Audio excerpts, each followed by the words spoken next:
Mire se vini në një episod të rritë e drejta e imigracionit me avokatin Fabio Lo Scherbo.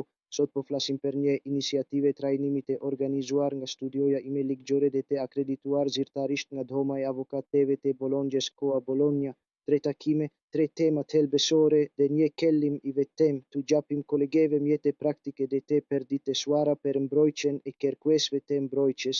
Takimi i pare do të mbahet me të premten 7 nëntor 2025 nga ora 15 deri në 17 metëmen e drejta për të paraqitur kërkesë për mbrojtje pa detirimin e deklaratës së mikpritjes. Do të diskutojmë vendimet e fundit të gjykatës së Bolonjës që kanë njohur të drejtën e kërkuesve për të paraqitur kërkesën edhe në mungesë të një deklarate formale mikpritjeje.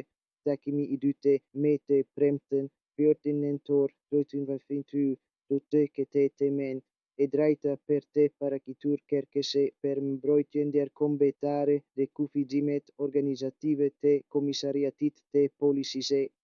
Do të trajtojmë vështirësitë praktike dhe kufiçtë ligjore që lindin kur organizimi administrativ ndikon në ushtrimin e një të drejtë themelore.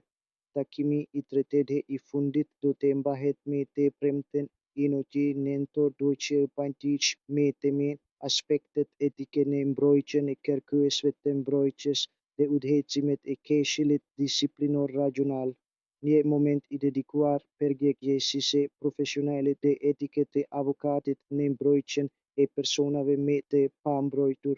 Të gjitha takimet do të zhvillohen në sallën e Këshillit të Quartiere Reno, Rosario Angelo Livatino, via Battindarno 127, Bologna, nga ora 15:00 deri në 17:00. Ngjarjet janë falas të akredituara nga dhoma e avokateve e Bolonjës me nga 2 kredite formimi secila dhe regjistrimi është i detyrueshëm në adresën avp.loscherbo@mail.com.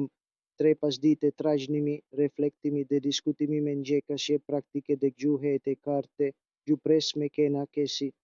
Unë jam avokati Fabio Lo Scherbo dhe ky është e drejta e imigracionit, podcasti që tregon se si njohuritë ligjore shndërrohen në praktiket të përditshme në shërbim të njerëzve.